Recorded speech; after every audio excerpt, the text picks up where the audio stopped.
तो यूक्रेन ने रसिया के ऊपर जो हमला किया है, ड्रोन अटैक किया है परसों, वो उसी तरह का हमला माना जा रहा है जैसे 1941 में जापान ने अमेरिका के ऊपर किया था। अमेरिका के 9 सैनिक अड्डों पर किया था, जिसमें अमेरिका के 2400 से 2500 सैनिक मारे गए थे। ठीक है, तो सेम टू सेम एकदम वैसा ही मतलब अटैक बताया जा रहा है।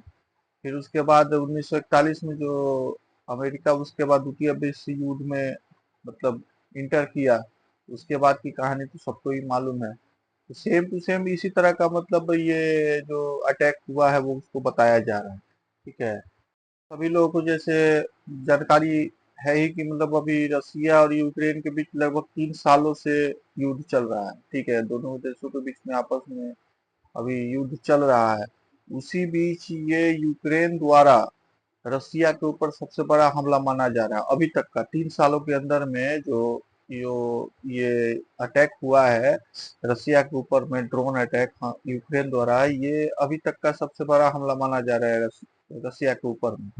ठीक है, तो उस चीज को मतलब खास करके ये यूक्रेन ने रसिया के एयर बेस को खास करके निशाना बनाया है, जहां पर बड़े बड़े जहाज, बमवर्दक जहाज पार्क थे, मतलब छोटे छोटे लड़ाकू विमान पार्क थे। वहां पे इन सभी, खास करके उन सभी चीजों पर इसको निशाना बनाया गया है। ठीक है, बताया जा रहा है कि इस हमले में कम से कम लगभग 40 से 45 मतलब रसिया के भी फाइटर प्लेन वगैरह ये सब मतलब नष्ट किए गए हैं, मतलब टारगेट किए गए थे अटैक में, मतलब ये सब खत्म हो गए 40 से 45।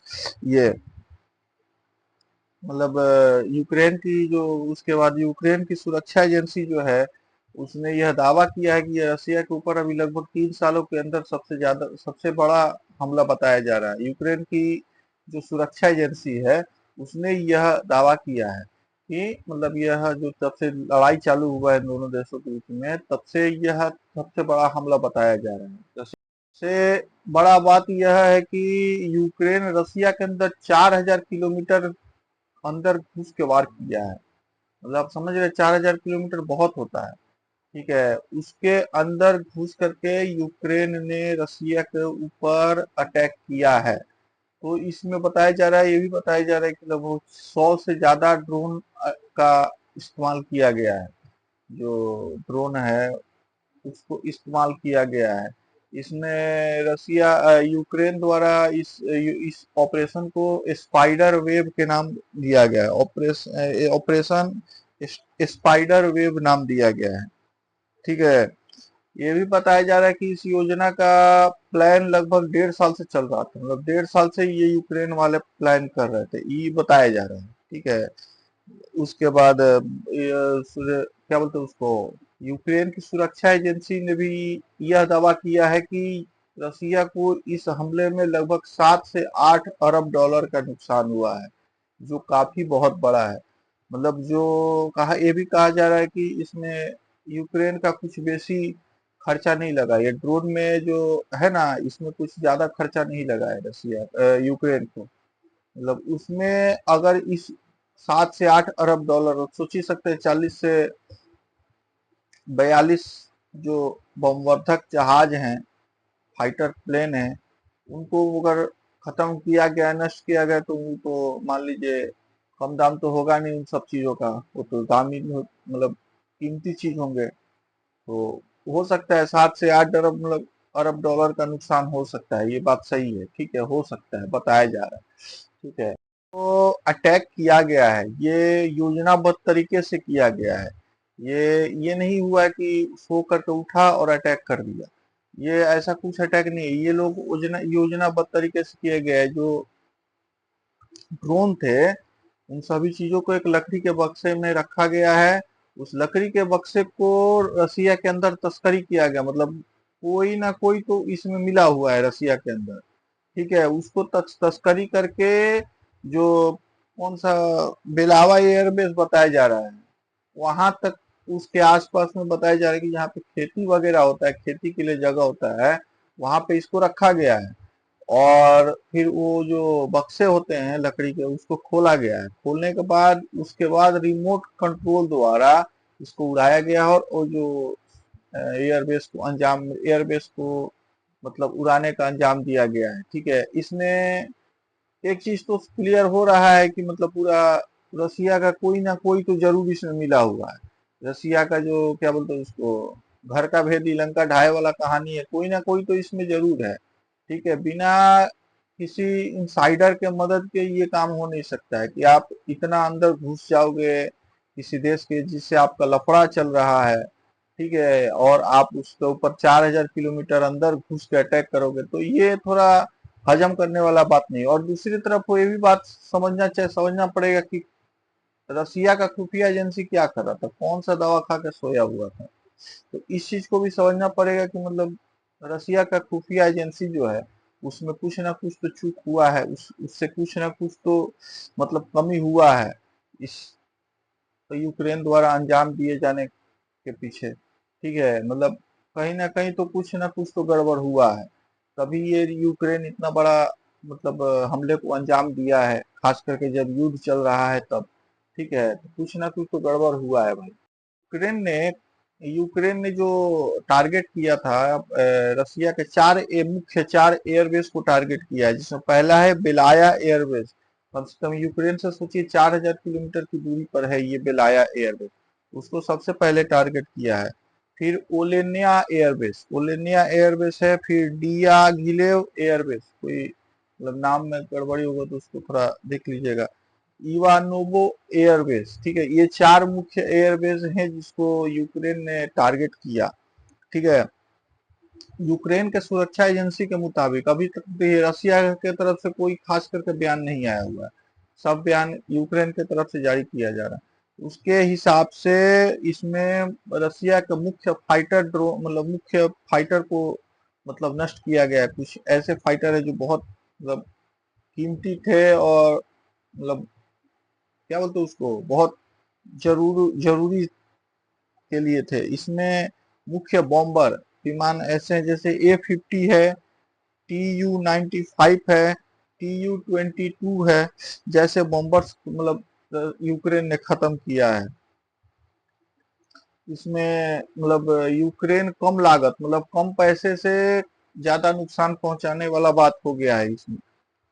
मतलब ये जो ड्रोन वगैरह को तैयार करने में कम खर्चा हुआ है, और उससे क्या किया है कि रसिया का कम से कम 7 से 8 अरब डॉलर का नुकसान पहुंचा दिया है। ठीक है, इसमें आपको समझ में, आप लोगों को तो बहुत सारे लोगों को जानते ही होंगे, रसिया मतलब इतना बड़ा कंट्री है क्षेत्रफल की दृष्टि से कि मतलब ये एक ही समय में रसिया में एक हिस्से में दिन होता है तो एक हिस्से में रात, तो एक ही समय। ठीक है, एक ही समय में एक हिस्से में दिन होता है तो एक हिस्से में रात था, ये तो आप लोग को मालूम ही होगा। ये यूक्रेन द्वारा एक रसिया को साफ साफ मैसेज है कि देखो भाई, हम तुमसे बॉर्डर पे भी लड़ सकते हैं, तुमसे आमने सामने भी लड़ सकते हैं और तुम्हारे घर में घुस के भी मार सकते हैं।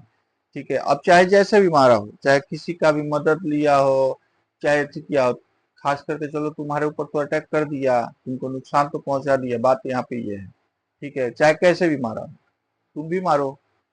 लेकिन अभी कहानी ये हो रहा था कि रसिया थोड़ा नरम पड़ रहा था। ठीक है, रसिया जो पुतिन है वो सीज फायर की बात कर रहे थे। ठीक है, लेकिन उसके बाद और उधर उनका जो विदेश मंत्री है रसिया का, वो मतलब क्या बोलते हैं उसको, इंडिया और चाइना को अपने तरफ आकर्षित करने मतलब अपने तरफ टानने की चेष्टा में लगा हुआ है, RIC के माध्यम से।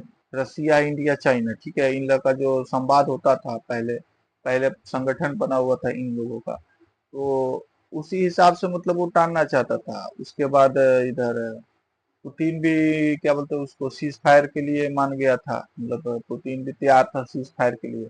अब ये सब बातें मतलब ट्रम्प चाचा को लगता है कि समझ में नहीं आया है, ट्रम्प चाचा को हजम नहीं हुआ। ठीक है, अब वही लगता है कुछ इधर उधर किया है, समझे, बिना उसके इधर उधर किए कुछ नहीं हो सकता, को अभी थोड़ा सठिया गया बुआ। ठीक है, तो कुछ हो सकता है, तो ये मतलब थोड़ा अब आगे का माहौल बहुत गड़बड़ होने वाला है। ठीक है, रसिया अब शांत नहीं बैठ सकता, रसिया थोड़ी अब शांत बैठेगा। चलिए ठीक है, अटैक हुआ है तो वो तो शांत तो बैठेगा नहीं। ये एकदम मतलब अचानक अटैक हुआ है, ये अटैक मैंने पहले भी बताया कि ये ऐसा अटैक जापान ने अमेरिका के ऊपर में किया था, जिसके बाद वो अमेरिका द्वितीय विश्व युद्ध में कूद गया था, मतलब जापान को नुकसान पहुंचाया, जो सभी दुनिया जानती है। ठीक है, तो ये भी अब ये भी हो सकता है कि थर्ड वर्ल्ड वॉर का सायरन हो सकता है। थर्ड वर्ल्ड वॉर का मतलब क्या बोलते हैं उसको, लुटी मतलब आग लगाना, मतलब उकसाना, ठीक है, खोंचा मारना। तो ये हो सकता है कि थर्ड वर्ल्ड वॉर का मतलब शुरुआत हो सकता है ये। मतलब इसमें क्या होगा कि अब देखिए, खास करके यूक्रेन से तो लफड़ा चल ही रहा है, अब इसमें रसिया क्या करेगा, यूएसए को टारगेट करेगा। अब यूएसए और रसिया दोनों आमने सामने होंगे इस खेल में, इस लफड़े में। ठीक है, उसके बाद चाइना को रसिया अपने पाले में लाने का चेष्टा करेगा। अब इसमें दुविधा में पड़ेगा इंडिया, मतलब क्या करे। ठीक है, तो ये इंडिया के लिए भी थोड़ा कठिन समय होगा। बाकी हल्के एक चीज तो इस ऑपरेशन से ये समझ में आ गया है कि मतलब किसी को भी हल्के में मत लो, चाहे कितना भी छोटा हो। ठीक है, छोटा देश हो चाहे जो भी हो। अब वहीं देखिए, इजराइल को पूरा छोटा समझ रहे थे, ठोके जा रहा है अभी कंटिन्यू। तो ये आप छोटा मत समझिए, बस उसको बस मौका मत दीजिए। जो ये मौका रसिया ने यूक्रेन को दिया है, खास करके उसकी खुफिया एजेंसी से चूक हुआ है। ठीक है, और इतना मतलब घातक अटैक किया है यूक्रेन ने रसिया के ऊपर में। तो किसी को भी मतलब हिसाब से छोटा नहीं समझना चाहिए, मतलब हाँ वो छोटा है तो कुछ नहीं करेगा, देख लिए। तो चलिए, वीडियो को इतना ही रखते हैं। वीडियो अच्छा लगा तो चैनल को सब्सक्राइब करिएगा, लाइक करिएगा, शेयर करिएगा। मिलते हैं तब तक किसी नए वीडियो के साथ में। जय हिंद, धन्यवाद।